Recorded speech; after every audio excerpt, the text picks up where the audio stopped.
علامہ صاحب، آپ لوگوں کا احادیث کا سسٹم کیسا ہوتا ہے؟ آپ سارے جو بات لیتے ہیں وہ 12 ائمہ اربعہ سے لیتے ہیں، جو آپ کے 12 معصومین ہیں انہی سے اپنی ساری باتوں کو لیتے ہیں، یا آپ کے لیے کوئی بھی کسی عامی شخص کی بھی دلیل قابل قبول؟ دیکھیے، ہماری اگر احادیث کی کتابوں میں آپ دیکھیں گے تو اس میں ائمہ تحرین کے علاوہ آپ کے یہاں حدیث کے سلسلے میں ایک مکمل طریقہ کار موجود ہے کہ کس حدیث کو آپ صحیح کہہ رہے ہیں، کسے حسن کہہ رہے ہیں، کسے موضوع کہہ رہے ہیں، کسی کو ضعیف، تو آپ کے یہاں بھی یہی سسٹم ہے؟ تو بالکل ہمارے یہاں بھی یہ ہے۔ لہٰذا وہ احادیث جن کا سلسلہ ہمارے ائمہ سے کسی ایک پر جا کر مکمل ہو جاتا ہے جی، تو وہ ہمارے نزدیک صحیح حدیث کا درجہ رکھتی ہے۔ تو سنیوں کے پیچھے پڑھ لیں سر، کوئی مسئلہ تھوڑی۔ دیکھیے، اگر آپ یہ ضمانت لیتے ہیں کہ ان کے بعد مسجد نہ دھلوائی جائے تو شاید بہت سے لوگ پڑھنے کے لیے تیار ہوتے ہیں، کیونکہ ایسے واقعات کا چشم دید گواہ بھی رہا ہوں۔ اچھا، کوئی بتائیں، کوئی واقعہ، کوئی کچھ بتائیں، مقامات پر نہیں، کون سا ہے کوئی بات؟ کچھ مقامات پر گواہ رہا ہوں۔ اچھا،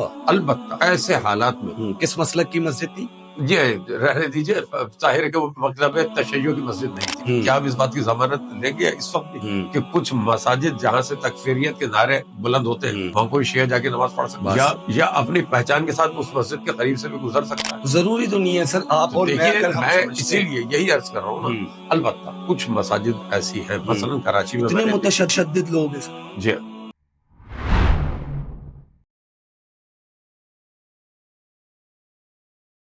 السلام علیکم خواتین و حضرات، میں ہوں زین پاشا اور اپنی پوڈ کاسٹ کے ساتھ حاضر خدمت ہوں۔ آج کے جو میرے مہمان ہیں شیعہ علماء کرام ہیں، جناب سید کامران حیدر صاحب۔ السلام علیکم۔ وعلیکم السلام۔ کیسے مزاج ہیں؟ الحمدللہ ٹھیک ہیں، آپ خیریت سے ہیں؟ پروردگار کا کرم۔ علامہ صاحب، مصروفیت آپ کی ماشاءاللہ رہتی ہے، کافی چیزوں میں آپ ماشاءاللہ بڑھ چڑھ کر حصہ بھی لیتے ہیں، تو کچھ اپنے حوالے سے بتائیں کہ کیسے شوق ہوا، کیسے امامت کے منصب پر فائز ہوئے، کیسے شوق پیدا ہوا، تھوڑا سا اپنے حوالے سے بتائیں۔ بہت شکریہ کہ آپ نے یہاں مجھے موقع دیا۔ جی جی۔ تو پہلے تو یہ عرض کروں کہ جو آپ نے کہا امامت کا منصب، تو فقہ جعفری کے مطابق امام تو صرف 12 ہیں۔ اچھا، ماشاءاللہ ماشاءاللہ۔ اور باقی ائمہ کے دور میں ان کے شاگرد رہے اور ان کے شاگردوں کے شاگرد مختلف علماء رہے۔ جی، تو ہم بھی طالب علم ہیں اور علماء سے کچھ نہ کچھ سیکھنے کی کوشش کر رہے ہیں۔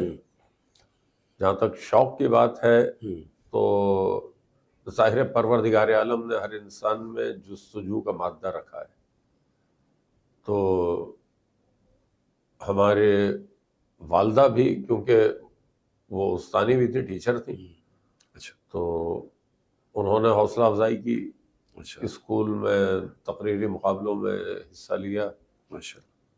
دادا بھی عالم دین تھے، تو کچھ وراثت میں بھی یہ سلسلہ تھا، تو آہستہ آہستہ پھر اس طرف رغبت بڑھتی گئی، اور یہ ہے کہ کوشش کرتے ہیں کہ سیکھتے رہیں اور جو سیکھا ہے اسے بیان کیا جائے، تو یہ سلسلہ جاری۔ اچھا، ماشاءاللہ۔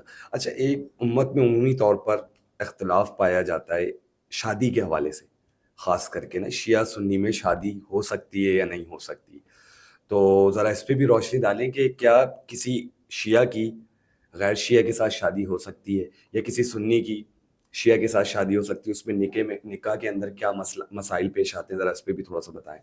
دیکھیے، جہاں تک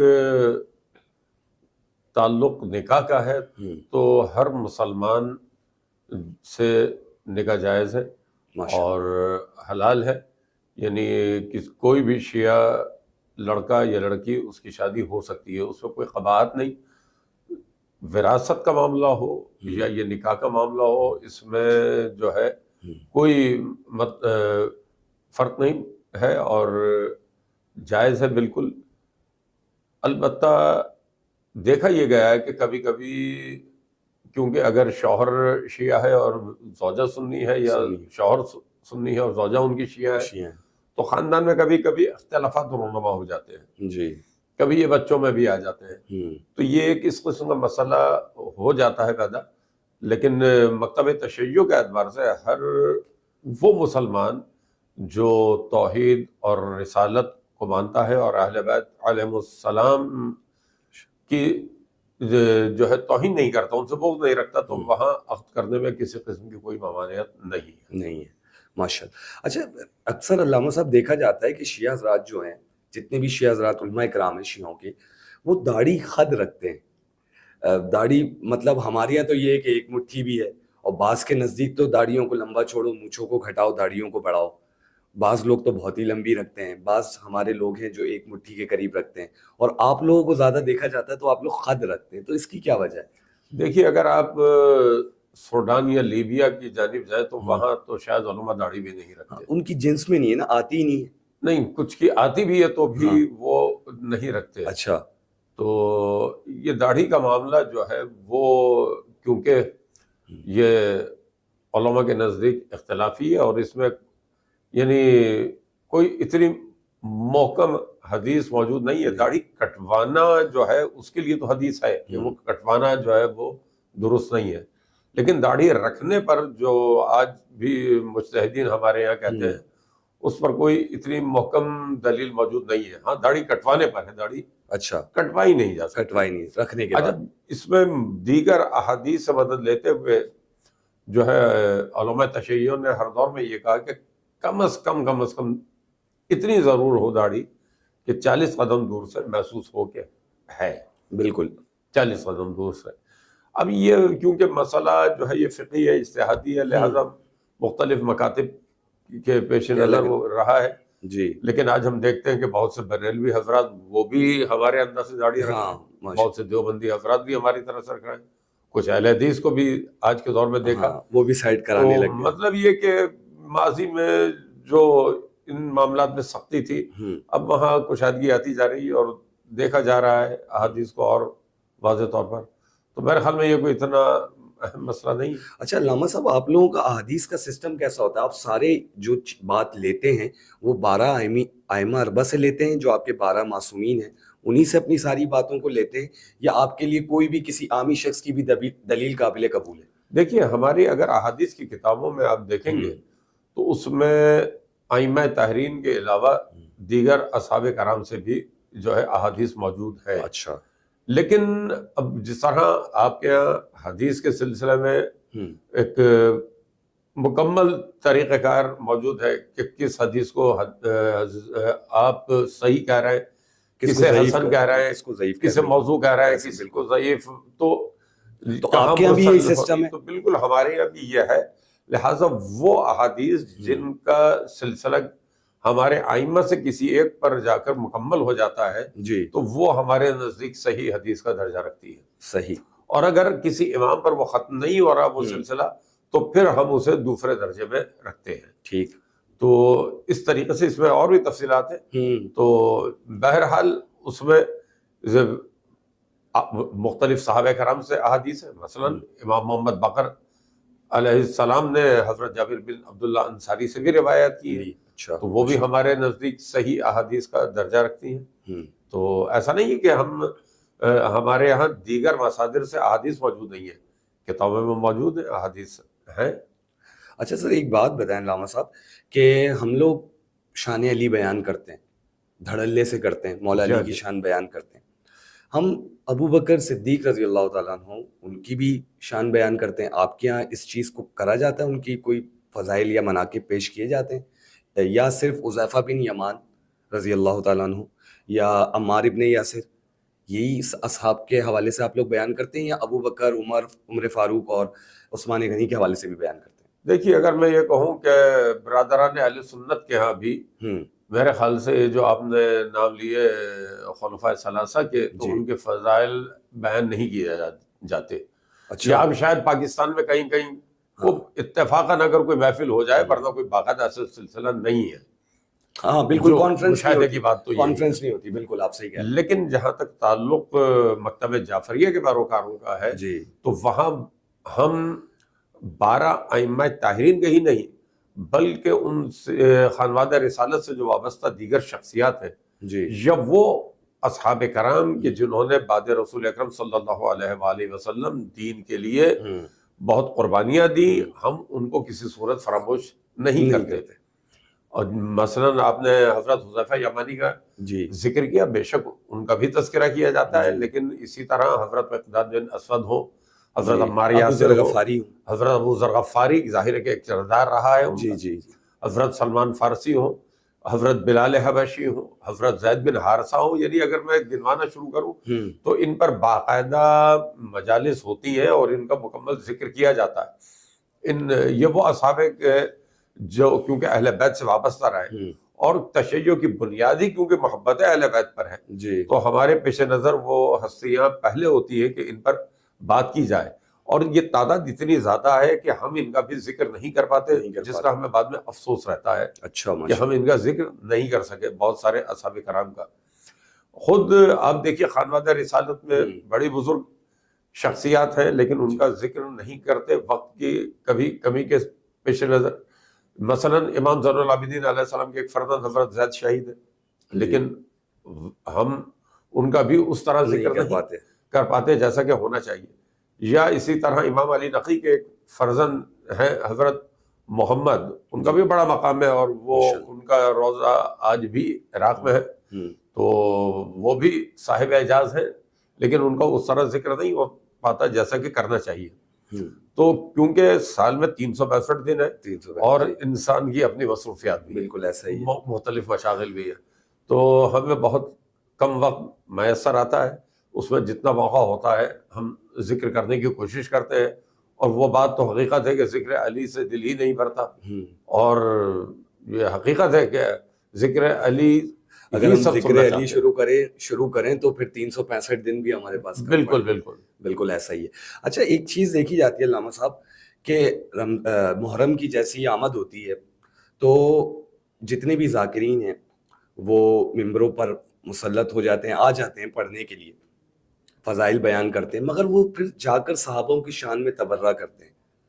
تو یہ آیا کتنا غلط، اس سے سنیوں کے دل بھی دکھتے ہیں، بہت سارے سنی حضرات جو ہیں ان کے دل دکھتے ہیں. تو آپ اس پہ تھوڑی سی روشنی ڈالیں کہ یہ صحابوں کی شان میں تبرہ کرنا کیسا، آپ کے یہاں کتنی ممانعت ہے اس کی؟ دیکھیے ہمارے مراجع نے تو واضح طور پر جو ہے صحابہ کرام کی توہین کو حرام قرار دیا ہے. سبحان اللہ، ماشاء اللہ. توہین نہیں کی جا سکتی. ایک چیز ہوتی ہے توہین، ایک چیز ہوتی ہے تاریخی واقعات. جی اب ان دونوں میں ہمیں فرق کرنا ہوگا. ایک تاریخی واقعہ اگر کسی معتبر تاریخی کتاب سے پڑھا جا رہا ہے، حدیث کی کتاب ہو یا تاریخ کی کتاب ہو یا تفسیر کی ہی کوئی کتاب ہو، اگر اس سے پڑھا جا رہا ہے تو اس کی نوعیت اور ہوگی، اور اگر کوئی اپنے جذبات بیان کر رہا ہے تو وہ بات ایک اور ہوتی ہے. جہاں تک ذاکرین کا سلسلہ ہے تو ذاکرین کی بڑی خدمات ہیں کہ انہوں نے بدترین حالات میں اور بے لوث ہو کر انہوں نے ذکر امام حسین جو ہے وہ گوشے گوشے میں کیا. جی اور ایسے وقت میں کہ جب علماء کی تعداد بہت کم تھی یا ان کے لیے وہ مواقع نہیں تھے، یہ ذاکرین ہی تھے جو امام حسین کا پیغام لے کے جو ہے مختلف علاقوں میں گئے، اور ایسے علاقوں میں گئے کہ جہاں جو ہے کسی سواری پر بھی نہیں جا سکتے تھے. لیکن ذاکرین جو ہے ظاہر ہے کہ ان کا جو شعبہ ہے وہ محدود ہے. انہیں چاہیے یہ کہ وہ وہی کچھ بیان کریں کہ جو علماء کی کتابوں میں تحریر کر گئے. صحیح. انہیں اس سے تجاوز نہیں کرنا چاہیے. اچھا آپ سمجھتے ہیں ان کا علم وسیع ہے؟ مثلا انہوں نے واقعات کربلا تک خود کو محدود رکھنا چاہیے. اگر وہ فقہی معاملات میں مداخلت کریں گے وہ مناسب نہیں ہوگا. اگر وہ تفسیر کریں گے، حالانکہ کیونکہ انہوں نے علم حاصل نہیں ہے تفسیر کا کس طرح، وہ بھی ظاہر ہے کہ بڑے علماء کا کام ہے، تو پھر وہ وہاں ان سے تجاوز ہو جائے گا. آپ کے بہت سارے علماء کرام کہتے ہیں کہ آپ نے جو مجالس سنی ہے نا وہ ذاکرین سے سنی ہے، آپ کو چاہیے کہ آپ کسی کی بھی مجالس سنیں تو کسی علماء کرام سے سنیں. تو یہ کیا ہے مطلب؟ اصل میں ذاکرین کی بھی دو قسمیں. مثلا پنجاب میں جی ذاکر انہیں کہا جاتا ہے جو وہ سر میں پڑھ رہے ہوتے ہیں، لہن میں. اچھا لہن میں پڑھ رہے ہوتے ہیں. کراچی میں ایسا نہیں ہے. کراچی میں جو خطابت کر رہے ہوتے ہیں انہیں ذاکر کہا جاتا ہے. بلکہ کراچی میں اب ایک دوسرے یہ جو ذاکر کی اصطلاح ہے یہ ہر اس فرد کے لیے بھی استعمال کی جاتی ہے کبھی کبھی، کہ جو سوز خان ہے مثلا مرثیہ خان ہے ان کو بھی ذاکر، نوحہ خان کو بھی ذاکر کہہ دیا جاتا ہے. علماء بھی اگر آ کے مجلس پڑھے انہیں بھی ذاکر کہہ دیا جاتا ہے. تو یہ اصطلاح جو ہے یہ مطلب ان کے لیے بھی استعمال ہوتی ہے. اصل بات یہ ہے کہ ممبر پر جو بھی آئے اسے اپنی ذمہ داری کو محسوس کرنا چاہیے. عالم ہو وہ ذکر کر رہے ہو, خود وہ خطیب ذکر کر رہے ہو یا شاعر آئیں, میں یہ سمجھتا ہوں کہ زیادہ جو شکایات ہیں وہ نثر میں گفتگو کرنے والے سے نہیں ہے, بلکہ نظم میں گفتگو کرنے والے سے عموماً ہو جاتی ہے. ماشاءاللہ. لیکن میں پھر یہ بات کہوں گا کہ اگر کوئی تاریخی واقعات بیان کر رہا ہے تو اسے توہین کے زمرے میں نہیں لینا چاہیے, کیونکہ وہ تاریخی واقعات ہیں. البتہ میں ان ذاکرین سے بھی یہ کہوں گا کہ تاریخی واقعات پڑھنے میں بھی احتیاط رکھیں, اس لیے کہ ان کے مخاطب صرف مخصوص فکر رکھنے والے افراد نہیں ہوتے, بلکہ مختلف افکار رکھنے والے لوگ ہوتے ہیں, اور انہیں چاہیے وہ سب کے لیے پیغام ہدایت دے. صحیح. اور وہ بات کرے کہ جس سے محبتوں کو فروغ حاصل ہو, بالکل, نہ یہ کہ نفرت بڑھے یا نفرت پیدا ہو. اچھا علامہ صاحب, آپ کے یہاں نمازیں جمع کی جاتی ہیں, ہمارے یہاں بھی ایک حدیث ایسی ملتی ہے کہ نبی علیہ السلام نے بنا کسی عذر کے, بنا کسی سفر کے نمازوں کو جمع کیا. اب آپ کے یہاں بھی کافی بڑے پائے کے علماء کرام جو ہیں وہ کہتے ہیں کہ یہ آپ نے عادی نہیں بنانا اس چیز کو, آپ نے نماز کو اپنے وقت پہ ہی پڑھنا ہے, عادی نہیں ہے یہ کبھی کبھی کے لیے. مگر ہم نے اس کو, آپ کے یہاں زیادہ تر دیکھا جاتا ہے کہ ظہر کو عصر کے ساتھ ملایا جاتا ہے اور مغرب کو عشاء کے ساتھ ملایا جاتا ہے, اور فجر کو بالکل الگ وقت میں پڑھا جاتا ہے. تو تھوڑا اس کے حوالے سے بھی بتائیں کہ یہ ہم کر سکتے ہیں یا اس کو کبھی کبھی کے لیے رکھیں, کوئی مجبوری ہے؟ دیکھیے, ایک بڑا مسئلہ یہ ہے کہ کیونکہ ہندوستان پاکستان میں فقہ جعفری کے ماننے والے افراد کی تعداد کم ہے اور وہ بکھرے ہوئے ہیں مختلف علاقوں میں, مساجد کم ہے. اب ایک شخص مطلب برادران اہل سنت میں سے, اس کے لیے ہر گلی میں محلے میں مسجد موجود ہے, بالکل, لیکن ایک شیعہ کے لیے دور دراز سے اس کو مسجد میں آنا پڑتا ہے, اتنے قریب نہیں ہوتی. بعض اوقات تو ان کو سفر بھی کرنا پڑتا ہے کسی گاڑی میں, تو وہ مسجد تک پہنچتے ہیں. تو لہٰذا ان کے لیے بہت دشوار ہوتا ہے کہ وہ ظہر کی نماز اگر ادا کر لی انہوں نے تو پھر عصر کے لیے دوبارہ آئیں, اور یا مغرب کی ادا کر لیے تو عشاء کے لیے دوبارہ آئیں. سنیوں کے پیچھے پڑھ لیں سر, کوئی مسئلہ تھوڑی. دیکھیے, اگر آپ یہ ضمانت لیتے ہیں کہ ان کے بعد مسجد نہ دھلوائی جائے تو شاید بہت سے لوگ پڑھنے کے لیے تیار ہو جائیں, کیونکہ ایسے واقعات کا چشم دید گواہ بھی رہا ہوں. اچھا, کوئی بتائیں کوئی واقعہ, کچھ مقامات پر نہیں, کون سا ہے, کچھ مقامات پر گواہ رہا ہوں. البتہ ایسے حالات میں کس مسلک کی مسجد تھی یہ رہنے دیجیے, ظاہر ہے کہ وہ مطلب تشیع کی مسجد نہیں تھی, ہاں مطلب کسی بھی اور مکاتب فکر کی ہوگی. بہرحال یہ پھر بھی اچھا دھلوانے والا کانسیپٹ. میں پھر بھی ان کو سلام پیش کروں گا کہ انہوں نے کم از کم نماز سے روکا نہیں, نماز انہوں نے پڑھنے دی. البتہ جو حالات آپ کے ملک میں رہے ہیں, کیا آپ اس بات کی ضمانت لیں گے اس وقت بھی کہ کچھ مساجد جہاں سے تکفیریت کے نعرے بلند ہوتے ہیں وہاں کوئی شیعہ جا کے نماز پڑھ سکتا ہے, یا اپنی پہچان کے ساتھ اس مسجد کے قریب سے بھی گزر سکتا ہے؟ ضروری تو نہیں ہے سر. آپ اور میں اسی لیے یہی عرض کر رہا ہوں نا. البتہ کچھ مساجد ایسی ہیں, مثلا کراچی میں اتنے متشدد لوگ ہیں سر. جی, میں نے کراچی میں مساجد دیکھی. ایک مسجد جو بریٹو روڈ پر ہے وہ دیوبند مسلک کی ہے غالباً, وہ ہر جلوس کے موقع پر یا ایام اعظم میں مکتبہ تشیع کے افراد کے لیے کھلی ہوتی ہے. وہاں پر نماز بھی پڑھتے ہیں, وضو بھی کرتے ہیں اپنے طریقے سے, وہاں کے باتھ روم بھی استعمال کرتے ہیں, وہاں ان کی بھرپور پذیرائی کی جاتی ہے, کوئی رکاوٹ نہیں ہوتی. اسی طرح ایک بریلوی حضرات کی مسجد ہے جو ٹاور کے قریب لال رنگ کی مسجد ہے. جی بالکل ہے, میمن مسجد کی بات کر رہے ہیں. وہ بھی عزاداروں کے لیے جو ہے میمن مسجد جی, میمن مسجد وہ کھلی ہوتی ہے اور اس میں وہ جا کے بآسانی وہ کرتے ہیں. تو ایسے وسیع النظر اور کشادہ دل حضرات بھی موجود ہیں جو ہر ایک مثال ہے کہ میں شیعہ ہوں, ایک مثال, جی میں شیعہ ہوں, میں نے اپنا پتھر لیا اور میں چلا گیا جماعت میں, اور اگر کوئی حنفی عالم دین جماعت کرا رہا ہے اور اس کے پیچھے میں نماز پڑھ لوں تو کیا آیا میری نماز ہو جائے گی یا نماز کو دوبارہ دہرانا؟ نہیں, بالکل نماز ہو جائے گی, اور ہم نے پڑھی ہے خود, ہم نے حج کے موقع پر بھی پڑھی. اور یہاں اسی شہر میں ابو الحسن اصفہانی روڈ پر ایک مشہور عالم دین ہے جو کہ ممبر بھی رہے اسمبلی کے, ان کی مسجد بھی ہے, مدرسہ بھی ہے, اور وہ کیونکہ وہ بھی اتحاد بین المسلمین پر یقین رکھنے والے فرد ہیں اور ان کی خدمات ہیں اس سلسلے میں بہت.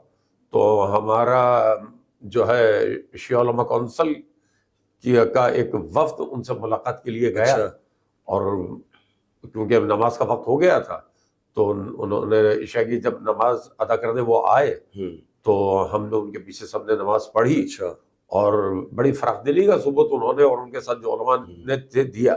لیکن میں وہیں کی بات بتا رہا ہوں کہ میں اس وقت سادے لباس میں تھا. اچھا. تو میں نے اسی مدرسے کے کچھ بچوں کو واضح طور پر شیعہ کافر کہتے دیکھا. اچھا. تو ان کے جو بڑے تھے بہرحال انہوں نے ان بچوں کو روکا اور بلکہ سمجھا کر وہ دور لے گئے. تو اب دیکھیے وجہ کیا ہے. وجہ ان بچوں کا قصور نہیں ہے، ایک ماحول مسلسل بنا دیا گیا اور برسا برس اس کو پروان چڑھایا گیا ایک سازش کے تحت اس ملت کو توڑنے کے لیے. امت کو بھی توڑنا تھا اور ملت پاکستان کو بھی تقسیم کرنا تھا. یہ ماحول بنا دیا گیا تھا. اب علماء کوشش کر رہے ہیں ماشاءاللہ بھرپور طریقے سے اور اسے تبدیل کیا جا رہا ہے. اور ایسے علماء جو ہے ہر دور میں موجود رہے کہ جنہوں نے بالا تر ہو کر تمام تر. اچھا میں معذرت قطع کلامی کی معافی، آپ کی بات کاٹ رہا ہوں. علامہ صاحب دل، یہ جو دل ہے نا، دل یہ کب صاف ہوگا ہمارا؟ کیونکہ ہم جو کیمرے کے آگے اور جو ممبروں پر نظر آتے ہیں نا، جب ہم اس ممبر سے اترتے ہیں یا جو کیمرے کی آنکھ بند ہوتی ہے تو پھر وہی غلاظت اور جو بغض علی ہمارے دلوں میں ہوتا ہے وہ سامنے آ جاتا ہے. تو یہ چیز کیسے ختم ہوگی؟ اس پہ کام کرنا بہت ضروری ہے. آپ بتائیں اس کے حوالے سے تھوڑا سا. کیونکہ ہم کہتے تو ہیں شیعہ سنی بھائی بھائی، شیعہ سنی بھائی بھائی، جہاں وہ اکیلے میں کہیں کسی سے ملاقات، ارے چھوڑو یار میاں، تو نے پورا روڈ بند کیا. دیکھیے جہاں تک ہم عوام کی بات کریں گے، لوگوں کی بات کریں گے تو سر میں نے بڑے علماء کرام دیکھے، بڑے علماء کرام دیکھے. ہاں یہ بدقسمتی یہ ہے کہ یہ تو منافقت ہوئی. یہ مسائل جو ہے ان میں زیادہ ہیں جو اہل علم ہے. عوامی سطح پر یہ مسائل ہمیں نظر نہیں آتے. تو وہ اہل علم والی تو جڑ بو رہے ہیں نا عوامی سطح کے اوپر. یہ مسائل وہیں زیادہ نظر آتے ہیں اور وہ اگر کیمرے کی آنکھ سے زیادہ اللہ کی آنکھ سے اگر ڈرے، کیا بات ہے ماشاءاللہ، تو معاملات بہتر ہو سکتے ہیں. عوامی سطح پر آپ کو کوئی تفریق نظر نہیں آئے گی. ساتھ کھیل بھی رہے ہیں، ملازمت کر رہے ہیں، کاروبار کر رہے ہیں، پڑھ رہے ہیں، ساتھ تقریبات میں ایک ساتھ حصہ لے رہے ہیں. کسی قسم کا کوئی مسئلہ نہیں ہے اور ہونا بھی نہیں چاہیے. اپنا مسلک رکھنا چاہیے اور اپنی بات کو بھی بیان کرنا چاہیے، پیش کرنا چاہیے اور ہمیں سننے کا حوصلہ بھی رکھنا چاہیے دوسرے کی بات کو. بالکل. لیکن اس میں دل آزاری کے پہلو سے، چاہے میں بحیثیت ایک شیعہ مکتب کے ترجمہ کے طور پر کہوں گا کہ ہمیں ایسے جملوں سے پرہیز کرنا چاہیے کہ جس کے نتیجے میں کسی اہل سنت کی دل آزاری ہو. نہیں، میں نے ایک چیز دیکھی علامہ صاحب، ایک میں سکھر سے کہیں واپس آ رہا تھا تو ایک امام بارگاہ راستے میں پڑی، تو وہاں لوگوں کی تعداد کم ہونے کی وجہ سے امام صاحب کہہ رہے میں اذان دیتا ہوں کہ لوگ نہیں آتے، کم آتے ہیں. تو میں نے کہا میں نماز پڑھ سکتا ہوں؟ تو انہوں نے اتنی مہمان نوازی کی ایک عظیم مثال قائم کری. انہوں نے گیٹ کھولا، کہہ رہے ہیں گاڑی آپ باہر نہیں لگائیں، اندر آئیں. گاڑی اندر لگوائی، باقاعدہ وہ تھوڑی سی جگہ وہاں پر اندھی ہوئی تھی انہوں نے صاف کری اور کہہ رہے ہیں ہم نماز ادا کریں. اور اس کے بعد گھر سے اپنے کچھ نہ کچھ میٹھے میں لے آئے وہ. تو مطلب اتنا اچھا ثبوت دیا انہوں نے ایک انسان ہونے کا. دیکھیں مسلک ساری اپنی جگہ ہیں، سب سے پہلی چیز ہے انسانیت. بے شک اور ہمارا دین بھی ہمیں یہی درس دیتا ہے انسانیت کا. بے شک انسانیت ہوگی تو انسان زندہ رہے گا. اچھا آخری سوال ہے میرا، اس کے بعد اختتام کی طرف چلتے ہیں. تھوڑا وہ خندق والا اور عمر ابن ود والا واقعہ ذرا سنا دیں مجھے. اب یہ جنگ خندق اور جسے جنگ احزاب بھی کہا جاتا ہے، اگر آپ اس پر غور کریں تو اندازہ یہ ہوتا ہے کہ اس وقت جو مشرکین مکہ ہیں وہ خود جنگ کے لیے نہیں نکلے، بلکہ انہوں نے مختلف جو عرب قبائل تھے انہیں جمع کیا، مدینے سے یہودیوں کی قوت حاصل کی اور عربوں کی تاریخ کا اس وقت تک کا سب سے بڑا لشکر تیار کیا. صحیح، اس وقت تک عربوں کی تاریخ کا سب سے بڑا لشکر اس جنگ میں تیار کیا گیا ہے. لیکن اس کے باوجود وہ لشکر پیش قدمی نہیں کر رہا، اور اس لشکر کے سردار ابو سفیان ہے. جب ان سے مختلف افراد پوچھ رہے ہیں کہ بھائی اتنا بڑا لشکر جمع ہو گیا، اب کس کا انتظار ہے، یہ کتنے لوگ آ رہے ہیں، تو عجیب بات ہے، ایک جگہ جملہ ملتا ہے کہ ہاں ایک شخص کا مجھے انتظار ہے. اچھا، ایک کا انتظار. اب یہاں کچھ جملے ظاہر ہے میں اپنے انداز سے بھی کہوں گا، ایک کا انتظار. تو اس نے کہا ایک کا انتظار ہے. کہا ایک کے لیے رکے وہ، کہا اسی ایک کے بلبوتے پر تو یہ جنگ کرنے جا رہا ہوں. اچھا. کہا کہ وہ ایک کے کہاں ہے؟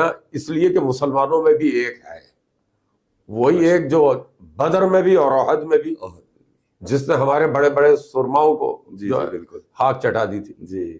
تو میں عمر ابن عبد ود کا منتظر ہوں. اور جب عمر آ گیا، حالانکہ اس کی عمر بہت زیادہ ہو چکی تھی، لیکن اس وقت بھی طاقت میں اور قوت میں وہ کم نہیں تھا، اس کی شجاعت بھی ویسے ہی تھی. اور یہ لشکر لے کر جب وہ پہنچے تو مدینے کا محل وقوع ایسا ہے کہ ایک طرف یہودیوں کے قلعے تھے، وہاں سے حملہ نہیں ہو سکتا تھا. ایک طرف باغات تھے کھجوروں کے، وہاں سے حملہ نہیں ہو سکتا تھا. ایک طرف پہاڑ، وہاں سے بھی نہیں ہو سکتا تھا. صرف چوتھی سمت سے حملہ ہو سکتا تھا، وہاں خندق کھود دی گئی حضرت سلمان فارسی کے مشورے سے. ٹھیک ہے. اور یہ خندق پار نہ کر سکے. کئی دن بعد جب عمر ابن عبد ود اپنے 3 ساتھیوں زرار، جبیرہ اور نوفل کے ساتھ انہوں نے گھوڑے کو ایڑ دی تو یہ خندق پار کر گئے.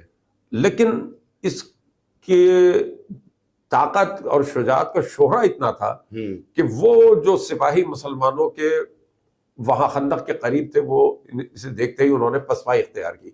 یہ بڑھتا رہا یہاں تک کہ رسول اکرم صلی اللہ علیہ وآلہ وسلم کے خیمے تک آ گیا. اچھا. اور وہاں اپنا نیزہ گاڑ کر انتہائی توہین آمیز انداز میں سرکار کو مخاطب کیا اور کہا کہ کسی کو بھیجو مقابلے پر. وہ رسول جنہوں نے تمام مظالم برداشت کیے، کبھی آپ کی زبان سے کوئی سخت جملہ نہیں نکلا تھا. پہلی مرتبہ آپ کی زبان مبارک سے جملہ نکلتا ہے، کوئی ہے جو اس کتے کو جو ہے وہ خاموش کرے. پہلی مرتبہ سرکار کی زبان سے جملہ نکلا ہے. لیکن اس کا خوف ایسا تھا کہ خاموشی تھی. مولا علی نے بار بار اجازت مانگی، سرکار نے بٹھا دیا. سبحان اللہ. لیکن جب کئی مرتبہ کے بعد بھی کوئی اور تیار نہیں ہوا تو پھر آپ نے اجازت دی. اور جب مولا چلے ہیں تو آپ نے اپنا امامہ مولا علی کے سر پر رکھا اور عجیب جملہ کہا، آج کل ایمان کو کل کفر کے مقابلے میں بھیج رہا ہوں. اس لیے کہ وہاں سے بھی وہی آیا تھا اور یہاں سے بھی مولا علی جا رہے ہیں.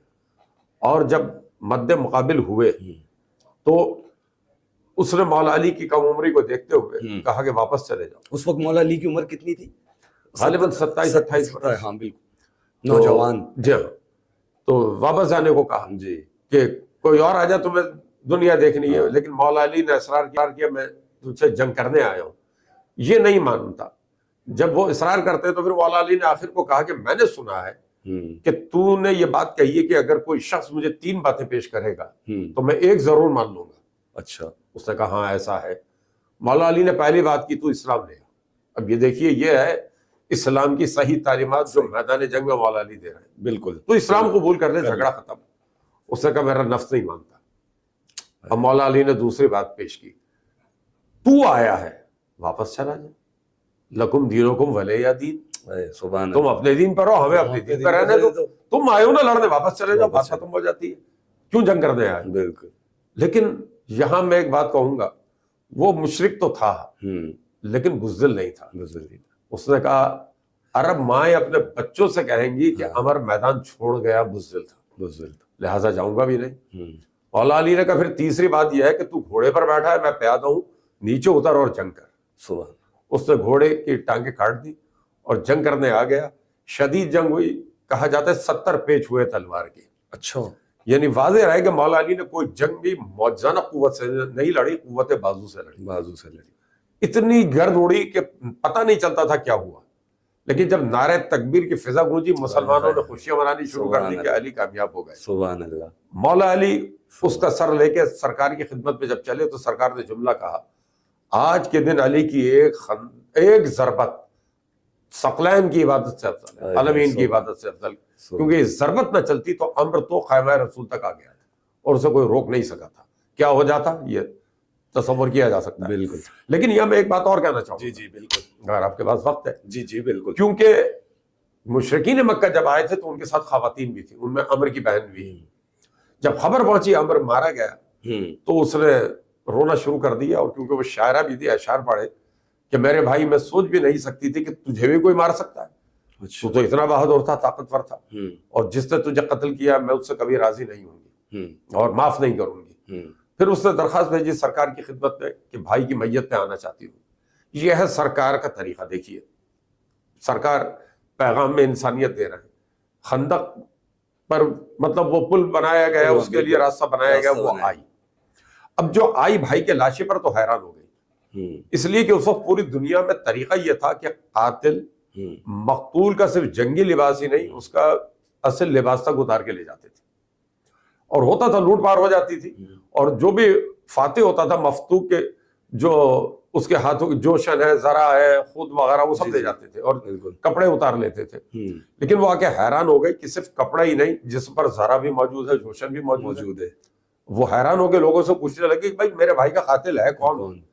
کسی نے کہا علی ہے. اس نے کہا بھائی کا قاتل تو ہے, لیکن سمجھ میں آتا ہے کسی نجیب خاندان سے تعلق. سبحان اللہ, سبحان اللہ. اور اب جا رہی ہوں تو یہ کہہ کے جا رہی ہوں کہ جب تک زندہ ہوں میرے بھائی کی قاتل تیری تعریف کرتی رہوں گی کہ تو نے ہماری عزت رکھی, بالکل, ہمارے خاندان کو تو نے رسوا نہیں کی.